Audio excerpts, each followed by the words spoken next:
Right,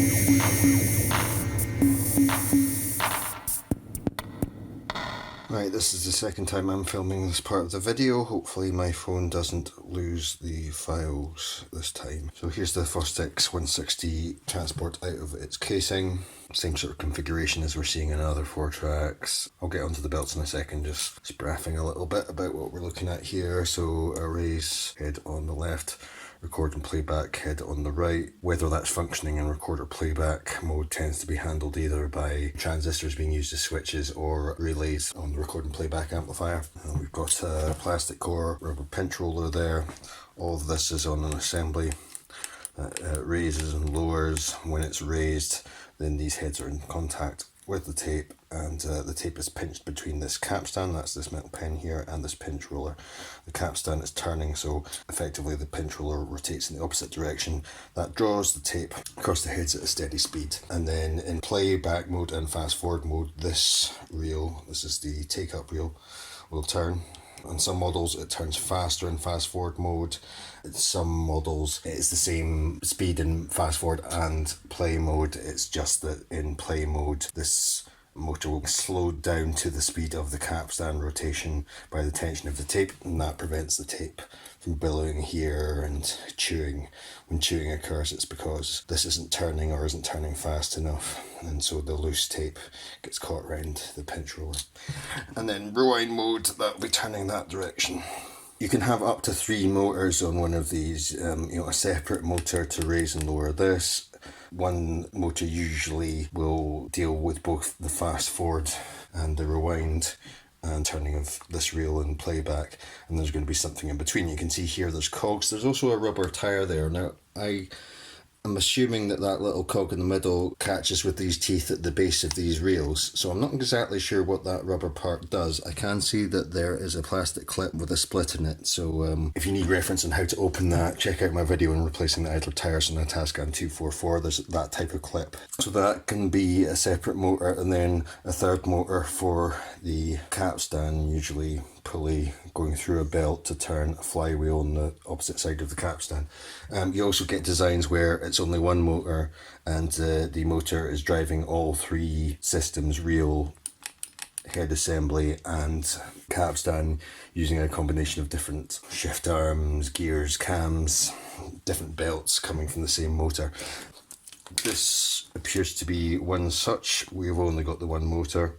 You can see this capstan belt has come off the flywheel on the far side of the capstan here, but then we've got 2 what do we call those, furrows, I don't know, on that pulley, and this other one is turning this. This will be the reel system, and then it's got another belt coming off it which is going to, I'm not exactly sure, this transport's new to me, but I suspect that that is to do with auto stop. This solenoid will be to do with auto stop.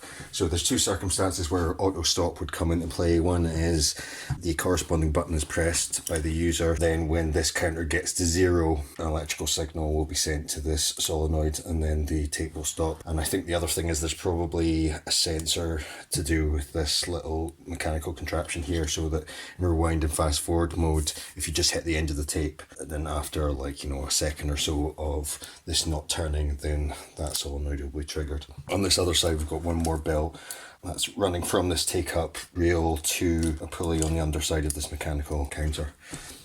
I will get this plate off to show you how to get off these belts. In fact, this upper reel belt, you could lift that and then take that lower reel belt. I know it's not really for the reel mechanism, but it's on this black pulley, so I'll call it the lower reel belt. And they come off without any removing of screws or anything, but to get this capstan belt off, get a fresh one on, then there's 1, 2 screws that need to be removed. You can see that this one is going through a ring connector which is connecting the metal chassis to the playback and record head.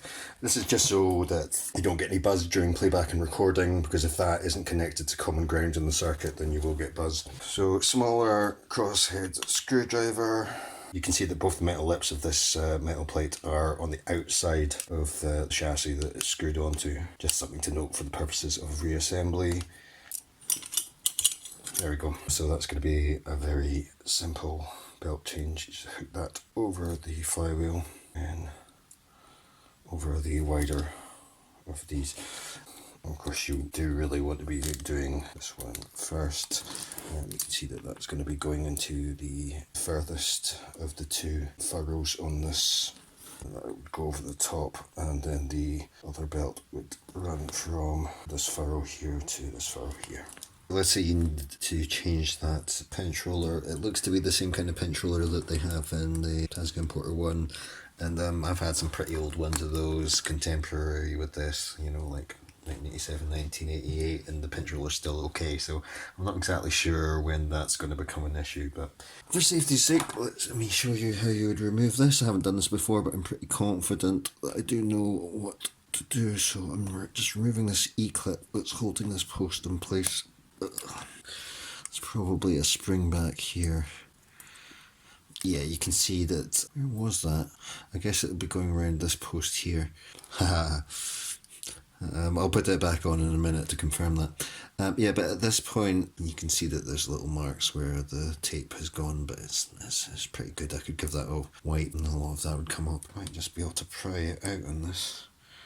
Yeah, I just dug a flathead screwdriver under there and pulled that up. At one point I was getting these for like £1 each from CPC, which is an electrical wholesaler in the UK. Last time I looked on eBay, cheapest I can get them each was about £3 or £4, but you can just get generic ones. I believe they're called AV2. Can't remember off the top of my head, but I'll maybe put it up as a subtitle on screen what the part number is. Right, putting that back, then supposing this is a fresh one, string that through the centre. Push that back in. Yeah, I'm pretty sure that this little post here is going to hit up against that lip to stop it from travelling too far. Therefore, this is the place where that spring was going. In fact, look, there's the lip I'm tapping with the tweezers that retains the spring. So if I just catch the end of that spring into that lip, see it's got the spring now, and push this post down. See how that's not going any further than that post there. Slide this E-clip on part of the way by hand, and I can pinch it back on with pliers like that. There we go.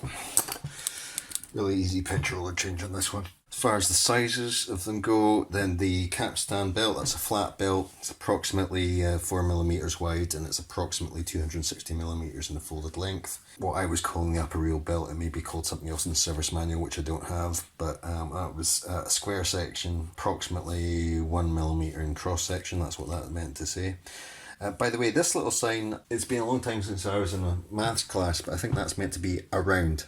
So if I've totally bulged that up and the symbol means something else, and you can see I've done it backwards here, that's what that symbol's meant to mean. About 260mm, about 4mm wide. Anyway, that upper reel belt is about 70mm in folded length. The lower reel belt, it's square section, it's about 0.5mm in cross section, and it's about 70mm in folded length. And then the counter belt, again, it's square section, again it's 0.5mm in cross section, and it's about 90mm in folded length. I use a supplier of neoprene flat belts.